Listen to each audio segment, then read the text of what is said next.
This is a bonus episode of Making Sunday Happen, Coronavirus and the Church, How to Live Stream with Living as One, with Collin Jones and Nate Anderson. Let's do it. This is the definitive podcast for helping you plan, create, and execute dynamic worship experiences at your church. Useful, practical content in the areas of production, worship, communications, first impressions, and more. This is Making Sunday Happen. Well, hey guys, welcome to another bonus episode of Making Sunday Happen.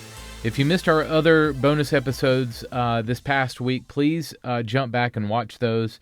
We hosted a leader roundtable with some powerhouse folks in our industry, including Luke McElroy from SALT Conference, Justin Dean from That CC, Luke Miller from Worship House Media, Katie Allred and Kenny Jang from Church Communications, Stephen Brewster, and Ben Stapley. All were on one leader roundtable call. We just talked about the state of the church. We talked about the state of conferences. This year, we talked about kind of where we are and where we're going. So be sure to jump back. Now, I know that news changes constantly, so a lot can happen in 24 hours. But that was a few days ago on where we were, but it's still really applicable. So go back and watch that episode. Also, we released an episode with my friend James Wassam, all about audio tips for live streaming. Whether you are gathering a small staff to execute your worship experience in your room and you're live streaming that out, or you're pre-recording your service, or you're trying to figure out how to do streaming from home, James offers some great tips from an audio perspective on how to enhance the audio quality of your stream. We walk from beginner to more advanced, so everyone in the spectrum is included in that. Be sure to jump back and watch that episode with James Wassam. Great audio tips on your live stream. All right, today we're going to focus on the video portion of your live stream. I'm welcoming Collin Jones and Nate Anderson from Living as One to the show. I talked with these guys about how to engage your community with your live stream, how to get started quickly. We talked through the video gear that you need, encoders, your system, your streaming destinations, and more. So let's jump right in my conversation with Collin Jones and Nate Anderson from Living as One. Check this out. Hey guys, today I welcome Nate Anderson. Nate is the digital marketing manager for Living as One. I also welcome Collin Jones. Collin is the president of Living as One. Welcome, guys. Thanks for hanging out. Yeah, thanks so much, Carl, for having us on. So we were talking a little bit before we started recording. What have you guys seen? What do you make of all this? What do you make of the church? Have you guys seen an influx of customers on the streaming side? Have you seen a hit? What's been the response been? Kind of give me a state of what you're seeing. Yeah, so we've exploded with new churches wanting to stream, and it's been all hands on deck for us. We have temp workers. If anybody wants a job, I'm just kidding. But so we have, I think there was about. Don't throw that out too much. Yeah. Seriously, yeah, seriously. But I think we've had probably 200 churches in the last week and a half. And normally we see a lot of people start Friday, Saturday before Sunday, but start services. And just for context, normally we have about 60 to 80 in a month. So there's 2 times of that of what's normal in a month. And it's been really cool. Everyone's been really encouraging, but it has been a rapid scramble because everything escalated so quickly. I think everybody thought that, we were having services this weekend, and all of a sudden Friday before Saturday night services, everyone canceled or had to. So, yeah. Right. Nate, what do you make of this? So church as we know it, obviously is the landscape is changing. Yeah. It's interesting just because we're talking to so many churches one-on-one that are in completely different situations. Some of them are, brand new to streaming. Some of them have very limited knowledge of even how to get a camera working or get a system working. And there's a lot of churches, of course, around the world that were thrown into this situation very fast. I mean, I did just kind of for curiosity's sake, did a little poll in one of the Facebook groups a couple weeks ago, just asking how do you guys affect coronavirus to be affecting your church? And probably at that time, about 90% of churches said, no, we really don't expect it to have much impact at all. Well, fast forward a couple of weeks now, and I think you're seeing that a lot of churches are getting hit with an impact pretty hard. Yeah. Yeah. All right. So many churches are kind of in a mad scramble. Are you seeing more? We've had a couple of bonus episodes. I've been talking with a couple of people about this. Have you seen more of a small group of staff members meeting at the church to do their service in front of no audience and streaming that? Are they pre-recording it? Are they doing it from home? Just one pastor trying to stream it, or worship leader. What have been the settings in which people that you've seen have been in to do church? Yeah, we have churches doing everything. I mean, Vive Church, this really cool thing that I watched that was in like kind of a warehouse deal where it was kind of like a circular thing, which is pretty cool. And then they just do that live once and then sim live it the rest of the week. A lot of people are doing pre-recorded stuff in their homes. It's probably about 1/3, 1/3, 1/3. Most churches that already have all the streaming infrastructure will do like something like their first service or their Saturday night service or their first service on a Sunday live, and they'll just sim live those throughout the day and week. Because obviously there's not much of a purpose doing multiple services when you have nobody in the room. Right. So yeah, we're seeing everything. Like people are doing everything. Yeah.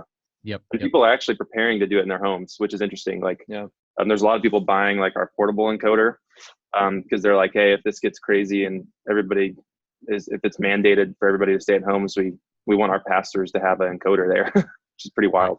Right. Yeah. Mm-hmm. All right, so I want to walk through a lot of churches that are either at ground zero, have not even, talked about streaming. Obviously, they're streaming now, but I mean, like, we're not set up previously for streaming. So I want to talk through those, and then I want to talk about some ideas for people who are already set up. All right, so let's kind of go elementary first, and let's walk through how someone can go from 0 to 60 on a stream.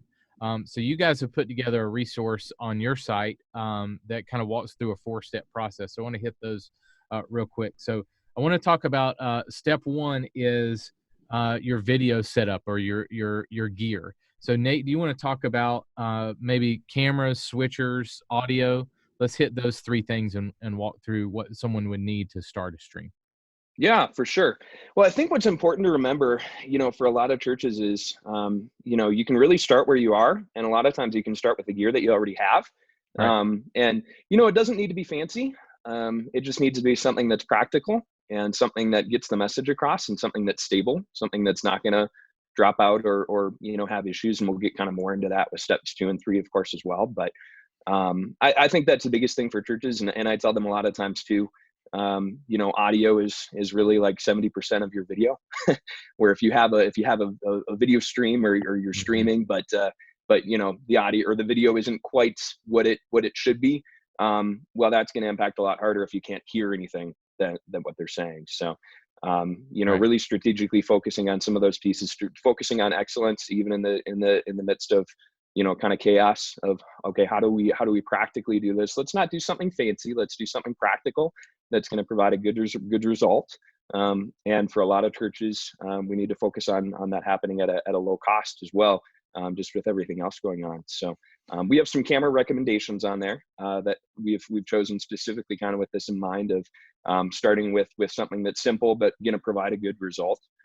Tell me what those are. Something important to think about. Yeah. So we have the models on the article themselves, but we have 2 different Canon cameras that we recommend on there. One of them is an HDMI camera, and one of them, of course, has SDI out. And so we just tell churches, if you're starting with something simple, a simple camera that outputs HDMI is great. But of course, you want to think about like where you're going to be positioning the cameras. As HDMI, we can't run over about 50 feet. If you're wanting to do something that has a little bit more extended distance, then a nicer camera with like an SDI output can run for longer than that, and is generally a more professional output from a camera.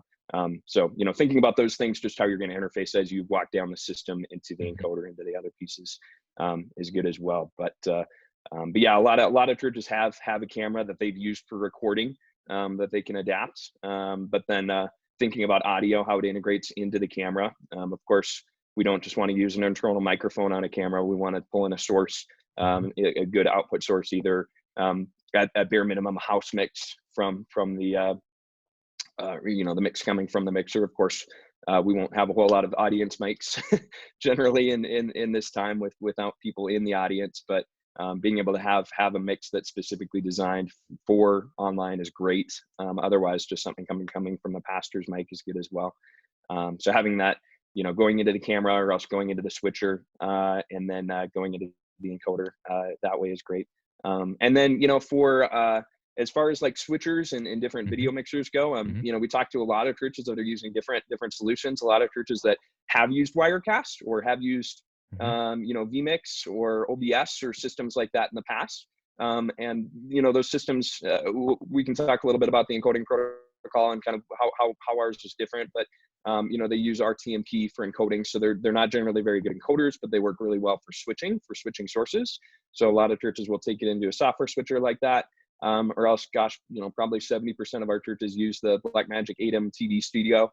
I think it's like 945 or something like that. Works awesome from switching multiple SDI and HDMI sources. Or even the new, I haven't tried it personally yet, but I've seen a lot of churches that have used the little new Blackmagic ATEM Mini too.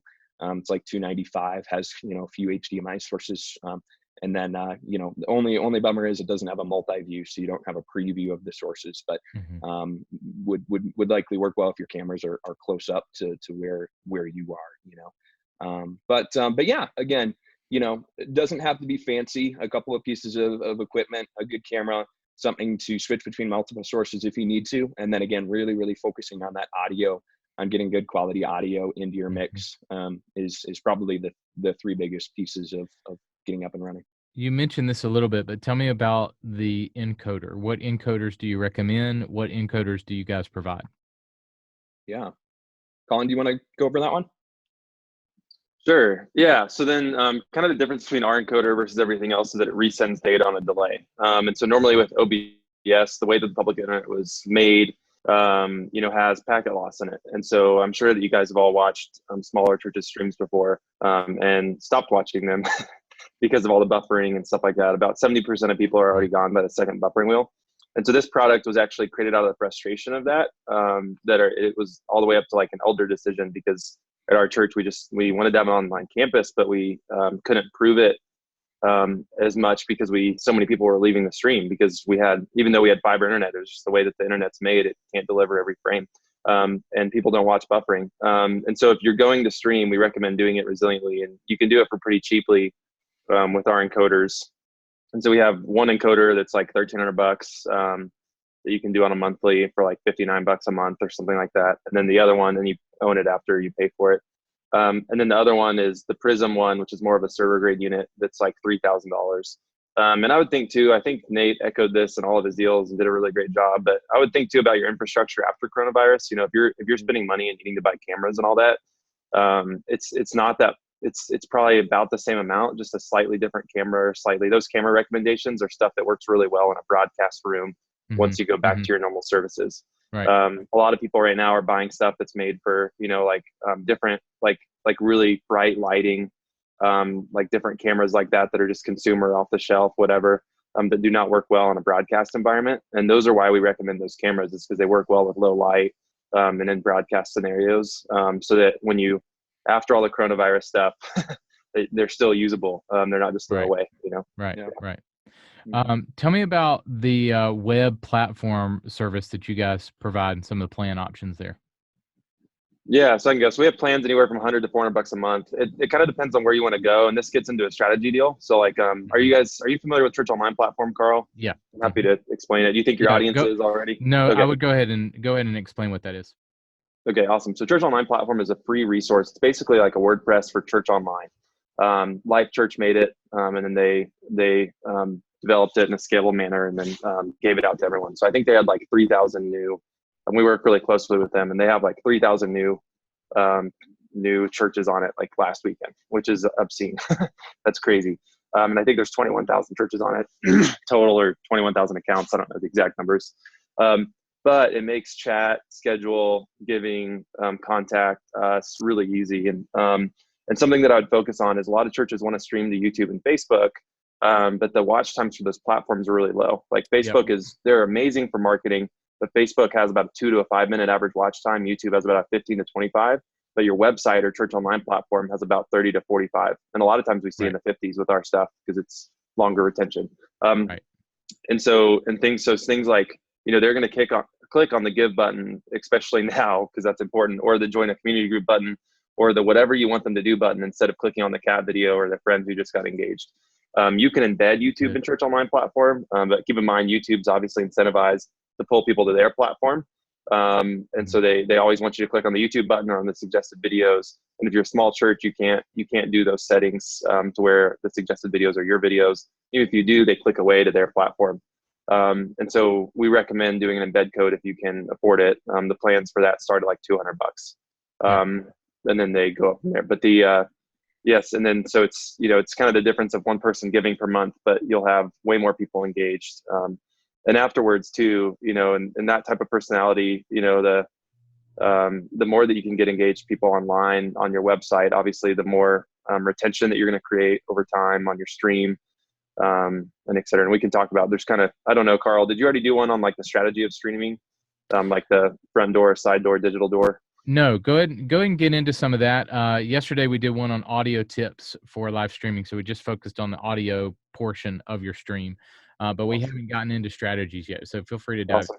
Yeah, I love all your content. You're pumping it out so fast right now, which is awesome. Thanks, so I want to make sure to not be redundant. No, you're fine. So the front door. So Jeff Reed on the Church Digital has great resources on his website. He has tons of posts on coronavirus, and he works with Stadia Church Planning on all this stuff. And they just do it for free. It's all free content and really great. So I'd recommend that if you need that. But the first one is the front door. So it means, hey, like even I was talking to our pastor yesterday of Chase Oaks, which is like an 8,000 person church, and they were like, hey, digital is live streaming is a new front door. You used to ask people to come to your church and they would just come, right? Or they would drive past your building on a highway. Everyone wanted highway buildings, and that's still a good thing. And they would come in, right? Now it's they'll look you up on Google first. They'll read your reviews. They'll watch a video. 80-something% of people watch a video or a live stream before they go to your site. And if you live stream versus doing a video, it's about 5 to 15 times the amount of views, just because of the later psychology, right? If you just post a video on demand, they'll say, I'll watch that later. And then guess what? Later never comes, right? And so the psychology is that it doesn't matter if it's a sim live, which means like a fake live experience, or a live stream, but it'll be 5 to 15 times the amount of views if you put it on your video. The next one is the side door. So people used to come to church like 3.8 times a month. The newest research from Leadership Network says like 1.4, which is crazy, but we can't change that, right? That's just human behavior. I mean, we can do things to try to adapt it, but that's just observations in culture, right? And so if you can keep them involved the other 2.6 times, they'll be more invested in community groups, more invested in volunteering, more invested in all the other things. It's the mom at the soccer, or the people in the mountains, or the people in Florida that are donors, that are regular givers, that come to your church regularly, that if you can keep them invested on church online, they'll be more involved. And then the other one is digital door, which means, everybody has, Carl, like, you have spheres of influences of relationships and people that they would never go to church, but they love Carl, right? They respect him. And if you post something online from a church service or send it to them, then they'll watch it just because they love Carl. And we see people come to Christ. Like normally when churches start streaming, there's, like a few, if they're a bigger church, hundreds of people that come to Christ over time just because of that effect. Hey, I would never go to a church building. That's scary. That's weird. I'm not like Christians. But I love what Carl's doing, and I'll watch what he's up to, Yeah. Yeah. And it could be less intimidating from the traditional walk down the aisle to get saved kind of thing. An a normal kind of invitation might be a little bit less invasive, and so people are more willing to put themselves out there. Man, and what a cool opportunity. I mean, even in this time, if there's a silver lining to it, of being able to have churches engaging with others and sharing with others, and just like you were saying, even our pastor, I go to Red Rocks here in Denver, and Pastor Sean said, he was doing a Facebook Live, and he was like, even if you're intimidated by bringing somebody to church, like it's a lot less intimidating to send them a link. And so I think that's really important. I think even we got the numbers from Church Online platform, and I think in the first week that all this was happening, they were able to record something like 15,500 salvations just from churches that were on the platform. Wow. which is pretty incredible. That's awesome, man. Mm-hmm. Collin, one thing that you said that, Nate, I'd love for you to expound on a little bit and camp out there, because I don't want to miss this, in that the engagement rate of Facebook versus YouTube versus your stream on your website. Speak to that a little bit more, and the fact that we can easily click away on Facebook if we see something else interesting, but if they're on our website, we're engaging them with something that we want them to be more engaged with than the cat video. Right. Yeah. Yeah. No, I think that's really important. I mean, it just kind of makes common sense too, that you want your visitors, you want your viewers engaging with your own content. It's no surprise that, Facebook and YouTube, their incentive is not to have you engaged with your content. Their incentive is for you to be engaged with their advertisers' content. Mm-hmm. And so they're going to do everything that they can to do that. And not just that, I think Collin knows this stat. I can't remember quite what it is, but there's every time you scroll, you're getting in Facebook, you're getting a little bit of a dopamine hit. That's been studied, that's been proven and tested. So their incentive is not to have you camp out on one piece of content. Their incentive is to have you keep scrolling. So I think that's that's something that we recommend to a lot of churches is, don't rush to Facebook and YouTube. Really have a philosophy and a strategy behind how and where you're streaming, because that's going to make a big impact long term for you in your church. And you don't want, like Collin was saying, Facebook and YouTube, those are great as kind of the marketing and the digital door. But ultimately, you want people to be engaged with your volunteers on your campus, your community, and your content. Good. Collin, you spoke to this a little bit, but tell me about virtual events, scheduling my previously recorded content. Speak to that. Best ways to simulate live events. Yeah, so the simplest way is just to do a live feed once. You don't want to do a bunch of, obviously, if you're trying to do a weekend service, the more times that you have editing, the more time that it takes to do that, and that gets overly complicated. And so if you can just host one experience live, that generates a lot of views doing it live, and then it's authentic because it's actually live, and then you can do it over time, just sim live, and that's all automated from our platform. And you can do that to Facebook, YouTube, your website, your app, Roku, Apple TV, all at once. And then I think that's the simplest workflow for people. And then I think the live experience really helps your pastor more than anything. Churches that are not used to the live experience or whatever, that's a really great thing for. Bigger churches that, their pastors are used to that anyway, that don't probably need that live feel to something, that can know that the next cut's coming or whatever. A lot of them are just doing pre-recorded videos and just uploading them to the system and sim living out everywhere, or putting it on the encoder and pushing it out. And that's great. And we actually rushed that feature to, because we didn't have that feature before, because that was not a thing, right? Everybody was doing live services to sim live them. People might clean up a cut, but that's still easy to upload from an encoder. And so now we rushed that feature out the door just so that you can upload to a cloud and simulate live everywhere. You can also, Church Online platform, if you don't have the resources to stream or use something like us, Church Online platform has the ability just to, if you upload a video, you can't do this to social media, but if you upload a video, then like to YouTube or Vimeo, then you can sim live it from their platform. And so if you're like a church of no resources, you're like, I could never pay $100 a month for something. That's a great resource. Just to do it to Vimeo, which is, you can get plans for really cheap. I would do it to Vimeo instead of YouTube, but to Vimeo, and then Church Online platform makes it to where it looks live, essentially. Good. All right. Well, where do you guys see this going? Nate, what does the future hold for the next few months, do you think? Fortune tell a little bit. Yeah, man. I mean, I think it'll be really interesting to see how it plays out for churches. Like Collin was saying, I think it's really important to think about life after coronavirus for churches, and what is our strategy? How does this influence our strategy? I've been talking to a lot of tech guys that have said, you know what? We've been trying to get our church to stream for a long time, and this has kind of finally pushed us over the edge, which is really cool. And so I think it's been a really awesome opportunity on the digital front for churches, and kind of a revolution in a way where now we're seeing kind of this online digital presence for churches unlike anything that we've ever seen before. And man, if that results in more people coming to Christ and more people engaging with churches, man, I can't see anything but benefit in that, So it's definitely been a tough time. for a lot of churches, but I think that they should just feel encouraged about what the future, looks like after all this is done. Collin, we had the good. Yeah, we had the same thing in our church. Our elders and all that decided, they thought, oh, live streaming is going to take our audience. This was like 8 years ago when we started it, but all these worries, and it was a big, big hurdle to get us live streaming. We ended up just having to do it with the password protection without permission. And people came to Christ through it because they shared it with their friends. And so I think for us digital people, it's a horrible thing, and we want coronavirus to end immediately. But it's also kind of exciting because it's forcing our pastors to think digitally, to where they always just thought attend butts in seats. And if you're a technical person, you kind of know, hey, that's not how the world's operating anymore. Right. There's this, and some churches have the strategy of just all I want to do to stream is push people online into offline, and that's okay. It helps that a lot. But then I think now we're seeing churches, hey, we've got to reach kids digitally. We've got to reach, every part of our ministry digitally. What does that look like? And that's forcing people to think through what does that mean for our strategy afterwards? I think we'll see that in the next few weeks. I think we'll actually see like an uptick in people streaming once they go back, because there'll be a lot of people that aren't comfortable. Right. When Trump or whoever, the governor, of whatever, announces that people can go back to meeting in groups, there's still going to be a large percentage of people probably who don't feel comfortable, that you'll have to supplement with online. And that's where that strategy will really come in for online services. Yeah. Yeah, I agree. I think it's pushed us into online permanently.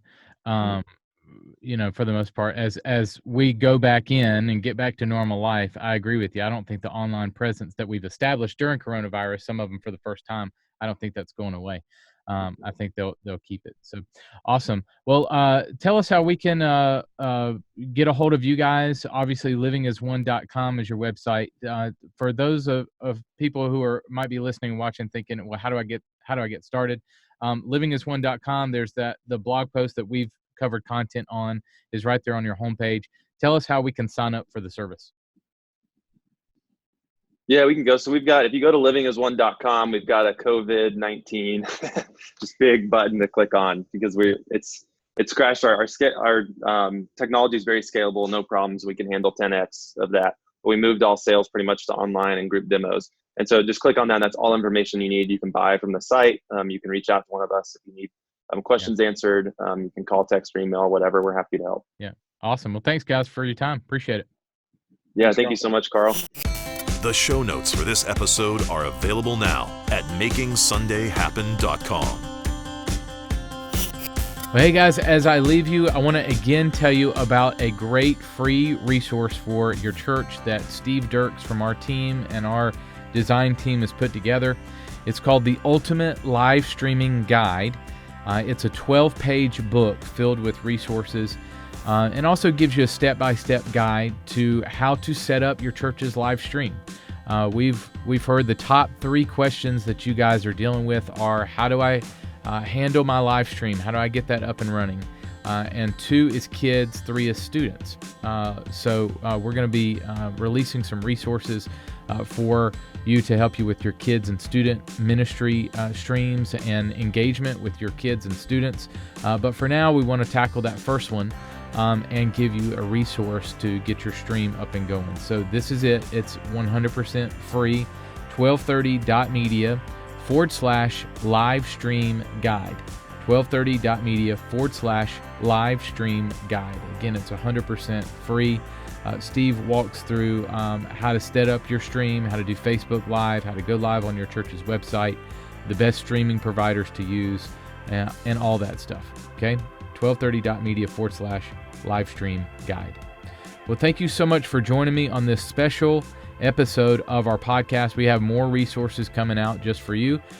We are going to try to bring the cost down for our media content and for our resources down as low as we can possibly go to help you through this time. We're going to give as much free as we possibly can away to you. Hundreds of you have engaged with us with the live streaming guide. And so it just We just want to help you guys. We want to be here for you. We're going to be doing a live stream or a Zoom call, rather, a live Zoom call every Monday is what we're looking at 12:30 p.m. See what we did there? At 12:30 p.m. Every Monday. If we need to do more, we'll do more. We did this last week and got some good response. Several people jumped in. Just an open public call for you to jump in and get your questions answered on what you're dealing with. So we want to talk to you. We want to be there for you. All right. As I leave you today, I also want to encourage you on this. And this is coming from the owner of a media company, guys, okay? I don't want you to worry as much about quality right now, okay? I want you to engage with your people. Find a way to pastor them, whether that's Facebook Live, whether that's through, you sending them an email every day, whether that's through a Zoom call, whatever that needs to be, pastor your people first. Guys, if the Tonight Show can do the Tonight Show from Jimmy Fallon's home, you can do church from your living room.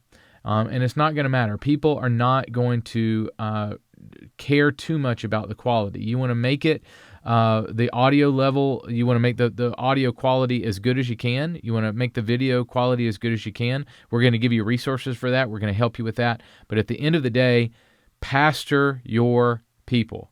Get on with them online and engage with them, okay? Whether that's through your iPhone, whether that's through your computer, Zoom call, Facebook, YouTube Live, whatever method you're using, talk to your people, pastor them well through this. All right, continue to create amazing online worship experiences for the foreseeable future. I'll catch you next time. Making Sunday Happen is a production of the ministry of 1230 Media. For show notes, archive episodes, and more free resources for your church, visit MakingSundayHappen.com.